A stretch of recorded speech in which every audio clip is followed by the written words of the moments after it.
Hi, I'm Rick Dior. Today we're going to talk about the Jazz Ride Cymbal Pattern and how I teach it. I've been teaching this to students for at least 35 years. And one thing I got to say is that all my students approach it a little bit differently, as do all the great jazz drummers. You could listen to, a dozen different well-known jazz drummers from, the past 80 years or so, and every one of their ride cymbal patterns is going to sound a little bit different. And that's not just the sound of their particular cymbal, that's the way they phrase it. So today we're going to be diving into this subject. It's a huge subject, and it's one of the things I spend a lot of time on when I start teaching my students how to play jazz. And we're talking about traditional jazz, bebop today, post-bop, and also swing. So I'll show you all different types of phrasing, from playing with, Count Basie, type charts, to playing modern kinds of bebop or post-bop tunes. So the first thing you want to understand always is that when you play this pattern, the hand and the arm and the wrist have to be relaxed. If you're tight like that, then you're not going to get a good sound out of the cymbal, and you're also not going to be able to play at all the different tempos like I did in that demo there a minute ago. So you have to play this pattern from super slow, quarter note equals 50, all the way up to quarter note equals 350. That's a huge tempo range. And as you play these different tempos, your technique's going to change. But one thing that is going to stay common throughout your body is that relaxation. It has to. Otherwise, you cannot play good, with a good time feel. So the way I start teaching this is by using quarter notes, because literally, if you have a good bass player, you don't need to even play the swing rhythm. You could just play quarter notes, and it'll swing like crazy. If you want evidence of that, you can listen to Jimmy Cobb, who used quarter notes all the time. So when I teach this quarter note pattern, I'll teach it with a cross-rim click, 2 and 4 on my hi-hat, and kind of ghosting or feathering the bass drum on all 4 beats.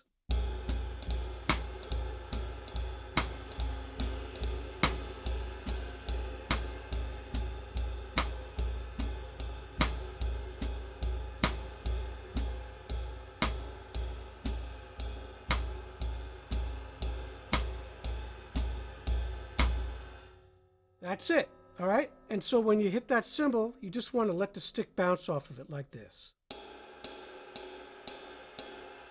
You do not want to do this. That's a bad sound, and again, it's not relaxed, so you're not going to be able to play a decent swing feel. A lot of the more rock and roll drummers I've taught how to play jazz, they sometimes have trouble with this because they're so used to using their arm and their wrist to play that kind of music like this. Okay, then, to do that on the ride cymbal is completely foreign. So the first thing you want to do is just let the stick bounce off the cymbal.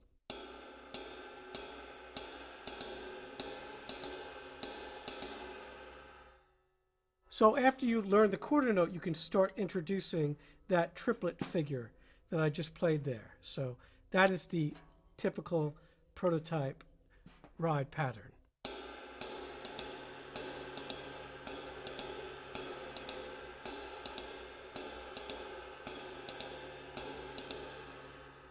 Now you'll notice some movement from left to right. So I don't keep my hand static. It's always moving like this. So 1, 2, and 3, 4, and 1, 2, and 3, 4, and 1. That's the motion. Now you could phrase differently. You could play it tighter.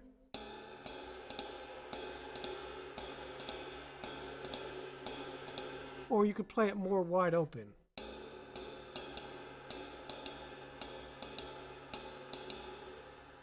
Now as far as accents go, there really aren't any. So you never want to teach this or play this with particular accents. You don't want to do this.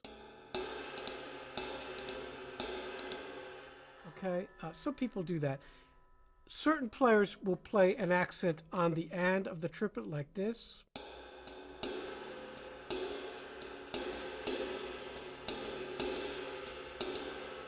That's an Elvin Jones thing, all right? So.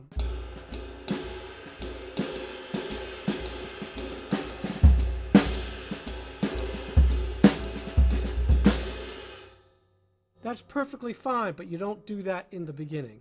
Later on, when you develop that rhythm, you can start putting accents in different spots. But for now, just keep it straight and even.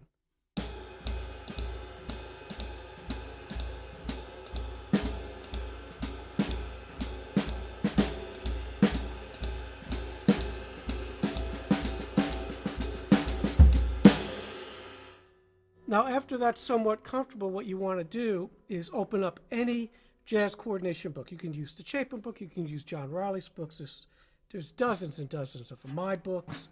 So you want to start coordinating things with your left hand under that rhythm, like comping. And start simple, just do something like this.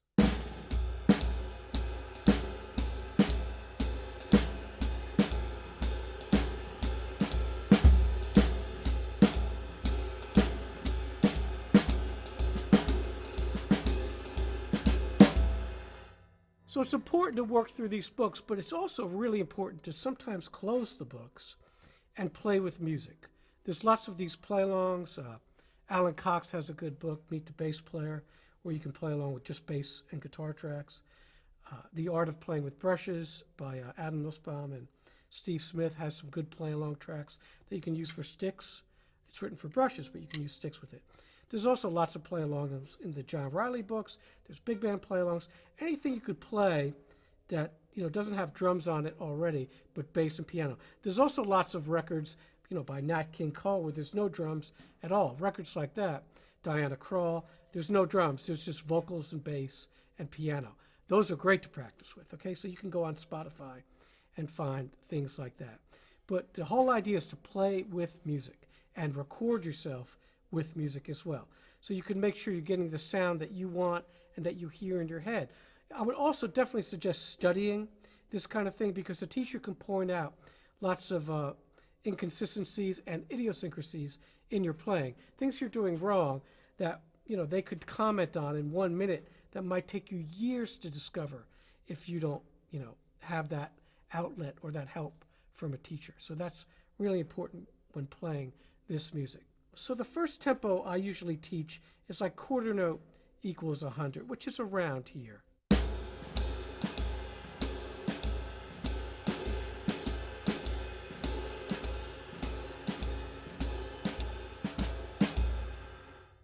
Now you saw there I varied my rhythmic pattern just a little. That's okay to do that. Later on you're going to be practicing that a lot when you switch up the cymbal. And I've done some videos on this already, but I'll give you a quick demo of that.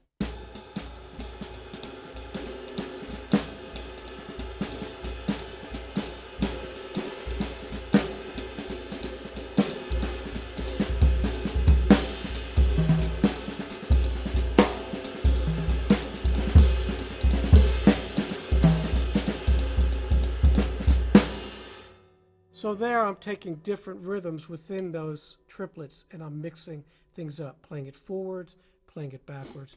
That's a little more advanced. But again, don't hesitate to experiment. The first thing you need to do though is be able to play anything under that ding, ding, ding pattern. So that's been going on for years, at first with the syncopation book and of course Jim Chapin's book and on like I mentioned earlier. That's the first thing. You need to be able to play anything under that, okay? Now, as far as playing different phrasing, that's important too. What I mean by that is playing the triplet closer together or wider. So this is closer together.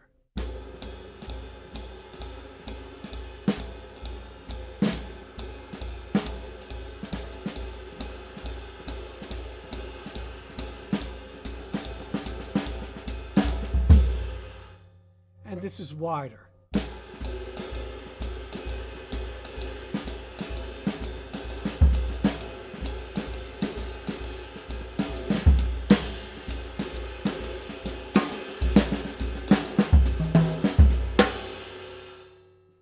All right, a good example of wide players are Elvin Jones, Roy Haynes, Connie Kay. Guys play real wide cymbal. If you want to hear tight cymbal, listen to Basie, okay? Harold Jones, Sonny Payne, those guys.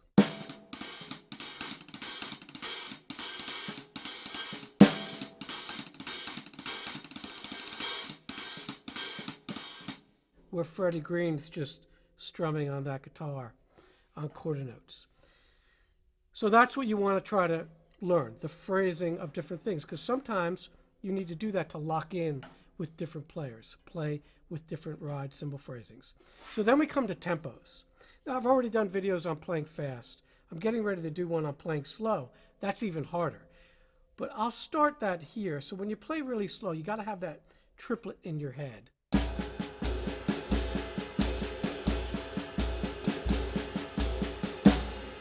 A little bit faster.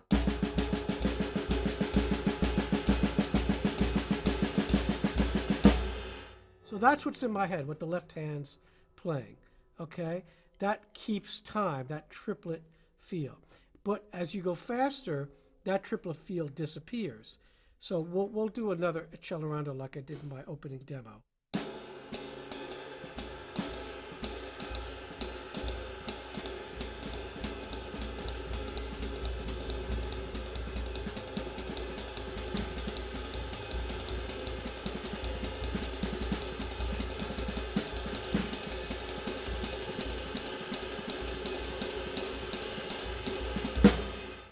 So that's about, from quarter note equals 100 all the way to quarter note equals 350. And what you want to do as you go faster is you straighten out your cymbal pattern. You'll notice there that turn of the wrist. So that really relieves tension from my hand. If I try to do that like this, I get tired real fast. And I remember when I lived in New York, I used to play jam sessions, and some of the tunes would be 15 minutes long, and they'd be that fast all the way through.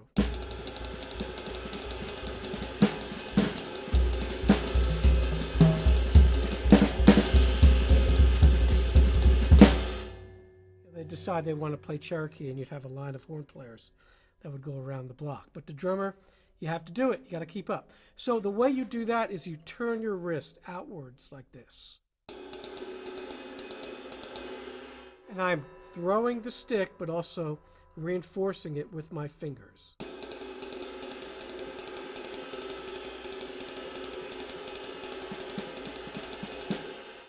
Now you can try to fudge it if you have to. Art Blakey did a lot of that. He would go. But it always sounds better if you listen to Art Taylor or Max Roach, the king of fast players, play. They could play really cleanly like that.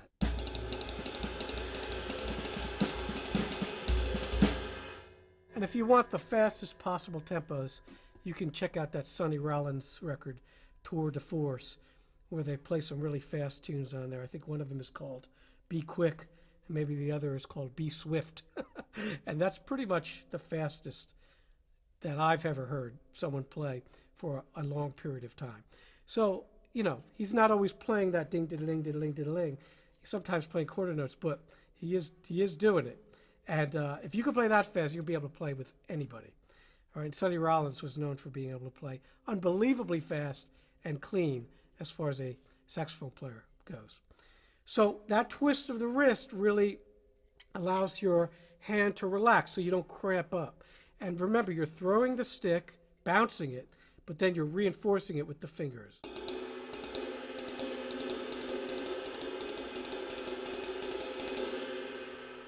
So that's the key for that. The last thing I want to talk about today is embellishing this ride with a push-pull stroke. So, and I'll do another video on this where I get more into it for this particular jazz pattern. But what you want to do is within the jazz pattern, play these notes in consecutive order.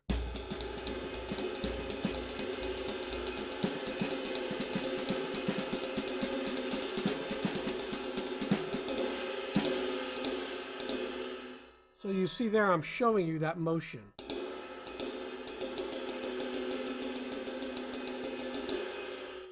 The difference here is that we're swinging it. So other videos I've done, I've used that for some sort of, samba or bayonne or something.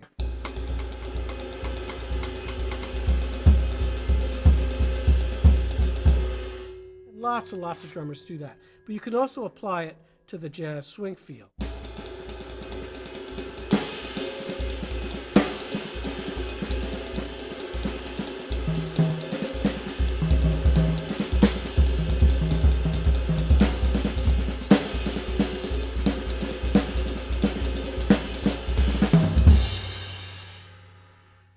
Now, of course, a great executor of that style is Tony Williams. If you listen to him play, he pretty much invented it. Didn't always use the push-pull. Sometimes he just used fingers. But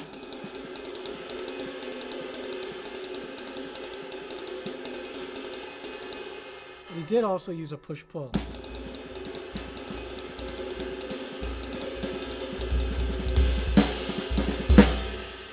So again, something to practice. And the way to practice that is using a rhythm called the shuffle. And what you do is get this going.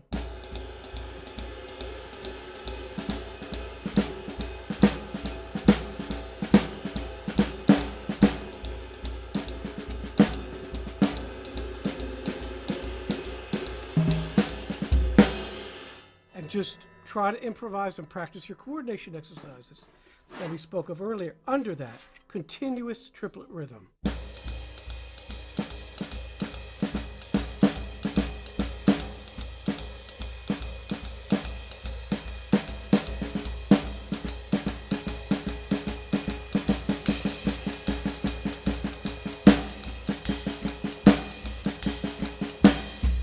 can even try to play straight eighths.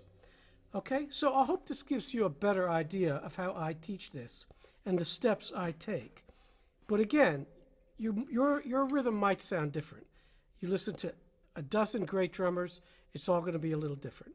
So, of course, listen as much as possible and try to play with recordings that, the great drummers played on. Guys I'd recommend who have very different cymbal rhythms. Philly Joe Jones had a very unique rhythm. Elvin Jones, all the Joneses had very unique rhythms. Billy Higgins has a beautiful ride cymbal pattern. Of course, Jimmy Cobb, we mentioned him earlier. Arthur Taylor, great cymbal rhythms, especially fast. Max Roach, a little tighter there, all right? The bassy drummers were great in that respect. Guys like Buddy Rich and Louis Bellson and those big band drummers, they had a very similar kind of sound, very tight sounding like this.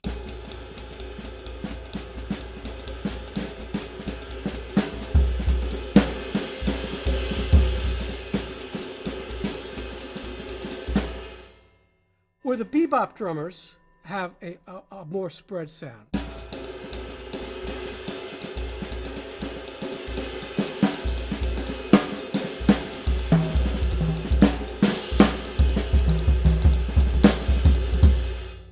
And I believe that's because the older big band drummers were so used to playing 4 on the floor with the bass drum like this. That sort of served as a magnet for that ride cymbal pattern. That's my opinion anyway. And then when that bass drum was taken out of it, by Max Roach and Kenny Clark and, those guys early on in the bebop era, that cymbal rhythm changed, became wider and more complex. So it's good to do all your history and studying. That helps a lot with your playing as always. So I'll just play a little for you and we'll see you next time.